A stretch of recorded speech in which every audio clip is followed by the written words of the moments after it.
Hello guys! Ngayong araw pala to guys ay team building namin sa company namin. Maraming salamat pala sa pinakababait naming workmate na si Dada. Pinakain kami bago bumiyahe. At yun na nga, nasa bus na kami. Ayun, puro cellphone. O kanya-kanyang cellphone. Pagkakain ng ano, Tapos may kantahan syempre. Tsaka inuman at tawanan. Tawang-tawa si Promo Boy, oh. Hoy, Ano naman? promo! At ayun na nga, tawanan pa din kami. Shot! Balik mo na. Kayo talaga ang umudot ng pagbabago namin. Temptation ng pagbabago.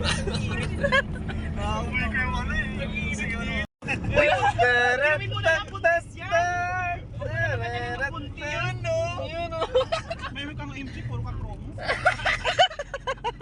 Promo boy.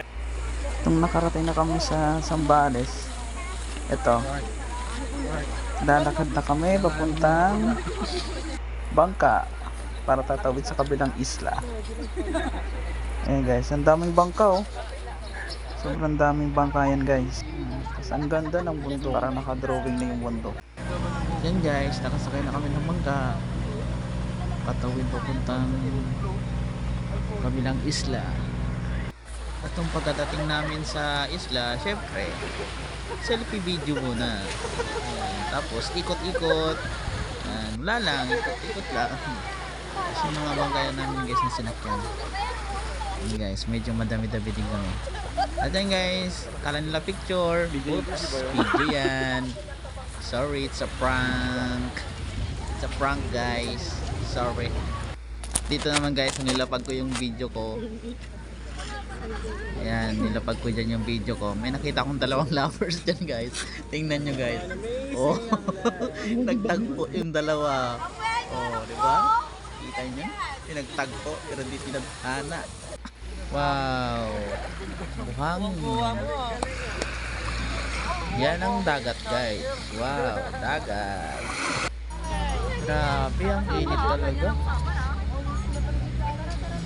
Sarap pumili ng ice cream. Ang ganda dun, oh. Ayan, oh. Wow, ang ganda dito guys. Ganda ng mga rock formation. Guys, kumain namin kami ng bangka. Puntang Anawangin po. Medyo pagod na yung mga person. Sobrang init pa. Laban lang. Kapit lang tayo sa sunscreen mga guys. At nung nakarating na kami sa venue namin guys, sa may Anawangin ko, ito, bumungad sa amin. Yan. Ang dami palang tao dito. Grabe. Yan. Yan yung mga cottages namin na nirentahan.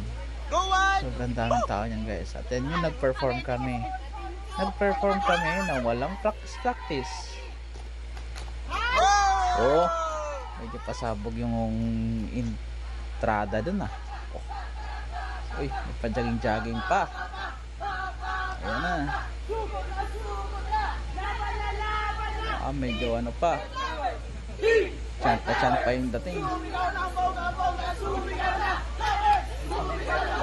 Mga bandang gitna, nakakalimutan na namin yan guys. Ayun, wala kasing practice. Yan na yung last practice namin. O diba? Wala na, unti-unti na fade yung chant namin. Galing! Opya. Huh? Balik-balik na. Pero kahit paano naman, enjoy naman guys. Wala na. Kalimutan na. Oh, ano na sunod?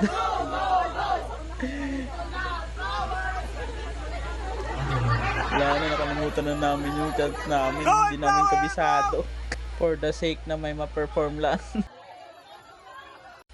Yun na nga guys, so, diba, pagkatapos mag-perform, syempre, kainan na. Habang piniprepare yung ano dyan, medyo late na yung pag-prepare nila ng pagkain. Tapos mga bata pa yung nagsiserve ng pagkain.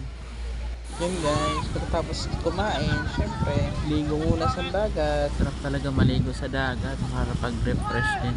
mag-isip kahit pa paano. At yun guys, mag-check out na kami. Pauwi na kami niyan. Yan, hintay na lang namin yung bangka namin na dumating. So far, nag-enjoy naman kami dito guys. Kahit pa paano. Yun nga lang, may mga dapat pang i-improve. Yung pagkain, yung CR, yung crowded ng tao. Siguro dagdagan pa nila ng mga cottages, saka canteen. Medyo pricey talaga yung mga bilihin dito. Ano ba ang hawak mong cluster? Kanino ba kami? Pulon. Ah, sa inyo ba? Oo. Di pala. Buti kami sinisid ko. Kasi kwenta yun, hapon na yun. Ababon. Yes, nakabawi. Mag-iwalay kayo ni Kenneth ha, kasi yung takbo natin ganun o. Pagbintangan pa nga si Kenneth at si Munik. Sino yung isa doon? Pagtakbo ng bus. Sa Mig area head Ay, si hindi. Ma'am Cha. Ma'am, salamat sa ganitong pa-event na kahit paano nag-enjoy yung mga empleyado. At syempre, mas mamotivate sila magtrabaho. Yun lang. Peace out.